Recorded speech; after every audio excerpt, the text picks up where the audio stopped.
Hi, this is Imre Galambos, Professor of Chinese at the University of Cambridge. And this video is about the secret sauce of coming up with an idea for an article. Where do these ideas come from? How can you spot a good idea when you see one? What can you do to generate such ideas? Or how can you ensure that you even have such an idea? If these are questions you're interested in, keep watching. But before you do that, please hit the subscribe and like buttons to help the channel and to be notified when new videos are uploaded.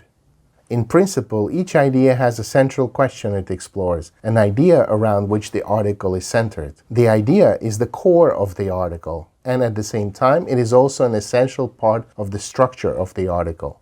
Sometimes when you read articles published in journals, you may come across some that inspire you. You may also find that in some, the central idea stands out or just seems brilliant. So you go like, wow, what a great idea. The whole thing is so creative, so elegant. So it is perfectly natural that you yourself would also like to write articles centered around great ideas. As a consumer and reader of such literature, you of course have an opinion about what seems impressive to you. You can differentiate between great articles and less impressive ones, in which the core idea is not as brilliant and the whole thing is just kind of less remarkable. I remember a friend telling me years ago about a professor who did wonderful research and published it at an incredible pace. He seemed pretty much unstoppable, and that also meant that he was unstoppable in his career. And my friend said that the professor's forte was nailing down clever ideas for articles.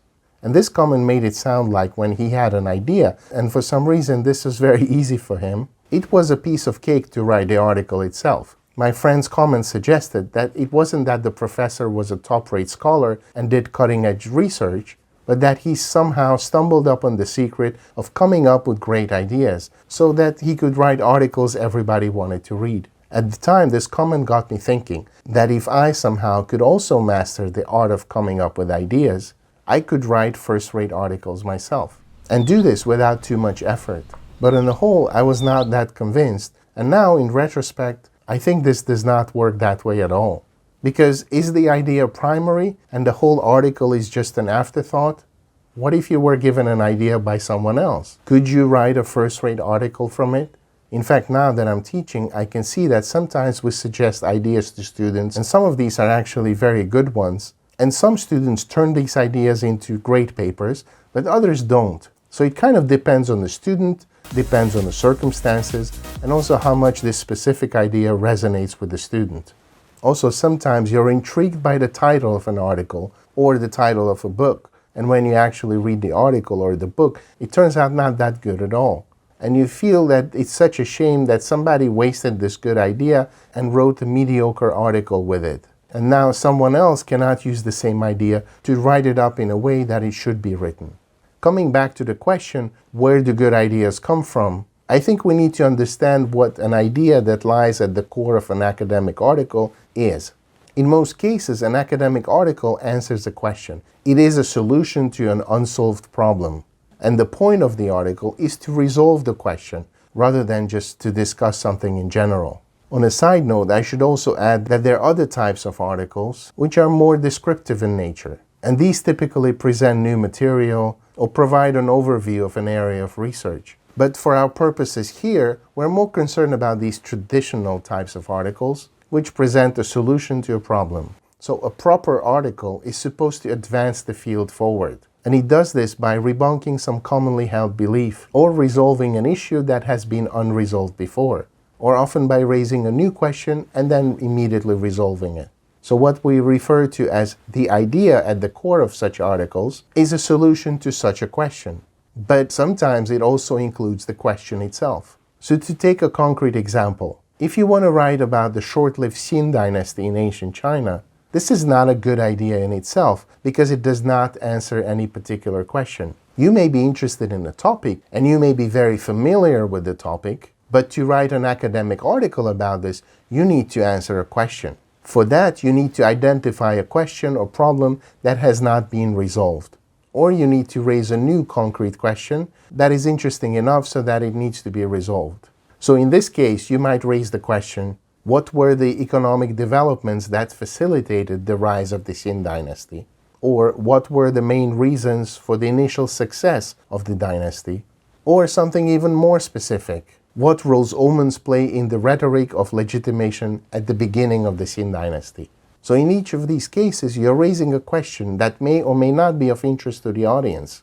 So you're basically trying to find an angle to sell your article to the audience. So even from within the questions, you need to select the ones that are more relevant, that are more interesting for the field. You cannot just randomly ask something and then answer it. You cannot talk about, say, the role of ducks in the rise of the Qin dynasty, because that is not an important question from the point of view of your field. To ask the right question, you need to be familiar with the topic and see what kind of questions had been raised in scholarship before, and what are the remaining ones, or what additional questions could be asked. So to ask the right question, you already need to be familiar with the area of research you want to write about. You also need to be familiar how scholarship is typically written in that field, and in what form it's usually presented. And this point about the form, that is the structure of articles, is essential. As any genre of writing, academic articles have a certain structure and format. You could call this a language, and I don't mean this in the linguistic sense of the word. This is something that has developed historically and might be different according to specific domains. So an article in social sciences is different from one in the humanities. Not entirely different, but quite different. You may also notice that older articles are different from the ones we write today. And this is because the field evolves, and the way we write articles also evolves. But articles even from the early part of the 20th century are generally still enjoyable, and are similar to what we are familiar with. Again, there might be fields that developed more rapidly, or perhaps they were less developed at the beginning. So in those cases, there might be a bigger disparity between 100 years ago and now.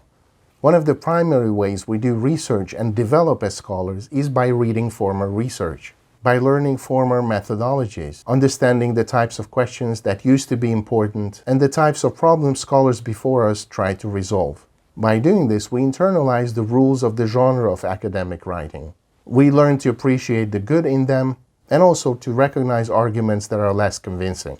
This is not something that comes naturally. You need to learn about the field. An article cannot be good in itself without being compared to the whole field that is in the background. Ultimately, learning to appreciate other people's research is still about internalizing the rules of the game, about learning a particular field's language. And this happens through reading hundreds of articles written by other scholars and absorbing their patterns of thought, their arguments, their terminology, their methodology, as well as the key issues in that field.